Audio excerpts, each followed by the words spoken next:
Antros pensijų pakopos reforma suaktyvino diskusijas ne tik dėl kaupimo šioje pakopoje, bet apskritai paskatino iš naujo apsvarstyti ir įsivertinti kaupimo galimybės savo ateičiai. Tačiau pats kaupimas yra tik pirmoji kelionės dalis. Antroji nemažiau svarbi dalis tai yra išmokų laikotarpis. Ir naujieji pensijų reformos pokyčiai yra susiję ne tik su kaupimu antroje pakopoje, bet ir su tuo, kas nutinka vėliau, kai jau išeiname į pensiją ir kai jau reikia pradėti naudoti sukauptas lėšas. Ir čia atsiranda lankstesni pasirinkimai, kaip sukauptas turtas gali būti išmokamas. Iki šiol egzistavo fiksuotos ribos, kurios nulemdavo, ar reikia įsigyti anuitetą, ar galima atsimti visas lėšas vienu kartu.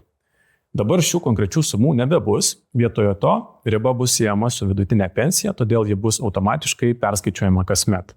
Pagal preliminarius skaičiavimus 2026 metais ta minimali riba galėtų siekti maždaug iki 15 000 eurų. Tai reiškia štai ką. Jei sukaupėte mažiau kaip apie 15 000 eurų, galėsite šią sumą atsimti vienu kartu arba pasirinkti periodinės išmokas. Jei sukaupėte nuo maždaug 15 000 iki 74 000 eurų, jums reikės pasirinkti vieną iš pensijų anuitetų rūšių, kurios užtikrins periodinės išmokas visam likusiam gyvenimui. O jei sukaupėte daugiau nei 74 000 eurų, virš šios ribos esančią dalį galėsite pasimti kaip vienkartinę išmoką arba už visą sumą įsigyti anuitetą. Tokiu būdu sistema siekia užtikrinti, kad žmonės išlaikytų finansinį stabilumą senatvėje ir per greitai neišleistų savo santaupų. Dabar trumpai apie 3 anuitetų rūšis, iš kurių galima pasirinkti savo tinkamiausią. Pirmasis – standartinis anuitetas, kuomet visa jūsų sukaupta suma pervedama į Sodros pensijų anuitetų fondą, o jūs gaunate fiksuotas mėnesinės pajamas visą gyvenimą. Pasirinkus šią anuiteto rūšį, išmokos nėra paveldimos, tačiau užtikrina visišką stabilumą. Pavyzdžiui, sukaupus 100 000 eurų, kas yra visiškai realu sukaupti tiek ir dar daugiau, jei kaupiama visą savo darbinę amžių antroje pakopoje. Taigi, sukaupus tokią sumą, mėnesinė išmoka siektų apie 450 eurų pradžioje ir su laiku po truputį augtų priklausomai nuo pensijų anuiteto fondo investicinių rezultatų. Kas yra svarbu, kad išmoka negali būti mažesnė ir gali didėti. Išmokos mokamos iki gyvenimo pabaigos, nepriklausomai nuo to, kiek metų gyvensite. Antrasis variantas – anuitetas su garantuotu mokėjimo laikotarpiu. Tai labai panašu į pirmąją anuitetų rūšį, tik su viena svarbia išimtimi. Jei žmogus miršta iki 80 metų, likusios neišmokėtos lėšos yra paveldimos artimųjų. Tokiu atveju mėnesinė išmoka šiek tiek mažesnė, imant tą pačią sukauptą sumą būtų apie 420 eurų. Tačiau už tai gaunate paveldimumo garantiją. Ir čia vėlgi išmoka negali būti mažesnė ir gali tik didėti.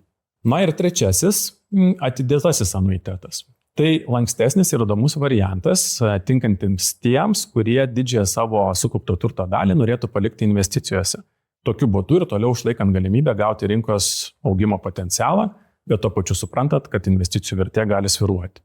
Tokiu atveju apie 85% jūsų sukaupto turto lieka pasirinktame pensijų fonde ir toliau yra investuojami ir iš kur yra išmokamas periodinės išmokos iki 85 metų.